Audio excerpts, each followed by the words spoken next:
Well, hi, boys and girls. We're going to carry on our next bit about the story of Elijah today. Do you remember where we were, Alfie? You're at a very exciting part. Yeah. Elijah's been fed by birds, and the old woman has given him food, and God made sure the food never ran out. Good. But you still want to find out what happened to the wicked king. I know, we're going to have that today. But before we do that, I've heard, Alfie, that next Monday you've got something very special on. Next Monday you're going to see Alfie and Charlie. Alfie, you're Alfie. You said, oh sorry, I misheard you. Oscar and Charlie. You're going to have a game of football. That's great. So what's it going to be? Oscar and Charlie against you? That's not fair. It's you and Oscar against Charlie. So why is that fair? Because it's 2 against 1 and you'll win. I see. So it's fair if you win, but not fair if you don't. Okay, fine. You like things to be fair, don't you? As long as you're on the winning side. Okay. So how do you get to be on the winning side? Make sure you've got the biggest and best team. Yeah, that's a pretty good rule, actually. Actually, we're going to talk a bit about a contest today. It's not a football match. It was a contest to see who was the true God. Do you want to hear it? Yes, it's got a happy ending. You and your happy endings. Anyway, 3.5 years had gone. There had been no rain. And finally, God said to Elijah, go back and see King Ahab. That was the wicked king. Remember him? Yeah. And Elijah went back and he walked up to King Ahab, and Ahab looked at him and he said, oh, you troublemaker, you're the one that stopped the rain. Says Elijah, you stopped the rain when you didn't listen to God and you did all the bad things you're doing. Anyway, let's sort this out once and for all. You know all the men that serve you, all the prophets of Baal. Who is Baal? Well, Baal was a false god. He was a big idol that they bow down to, and God said you mustn't do that.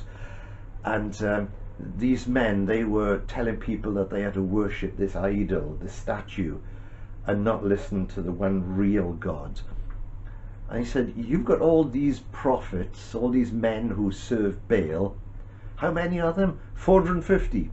Well, bring them all up on top of a big mountain, a mountain called Carmel.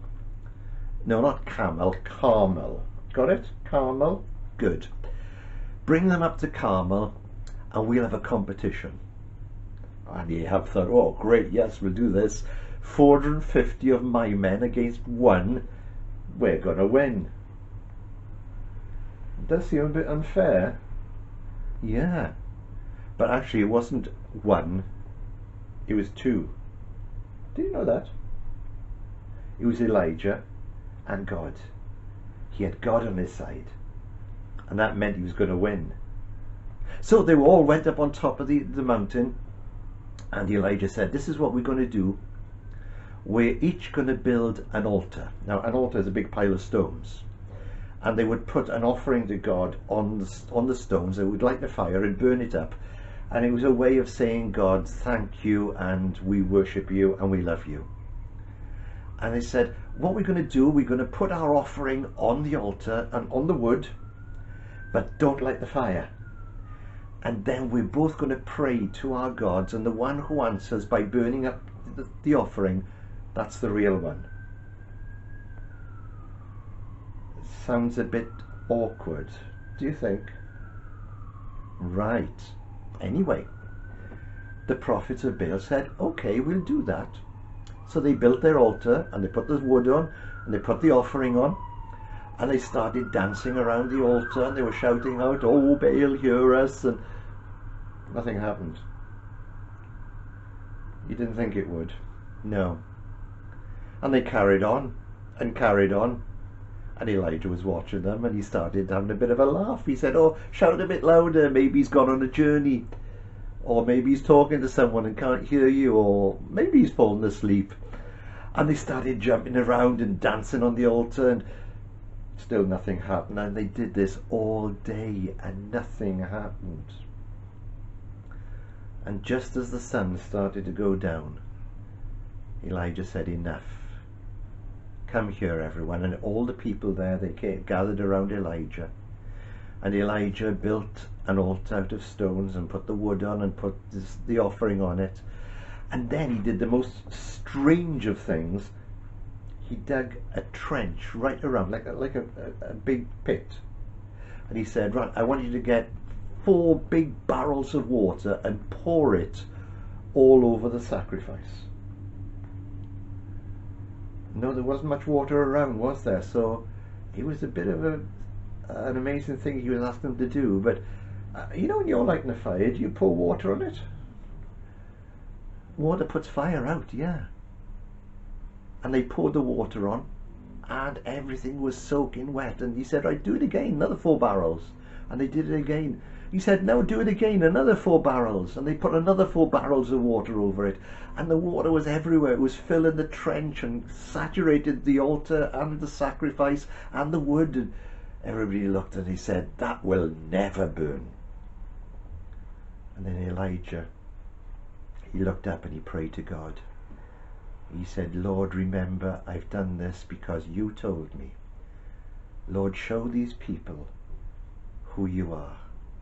And suddenly it was a big flash, and fire fell down from the sky, and it burnt up the offering and the wood, and it dried up all the water, and everybody just fell down. And they said, God, he's the real God.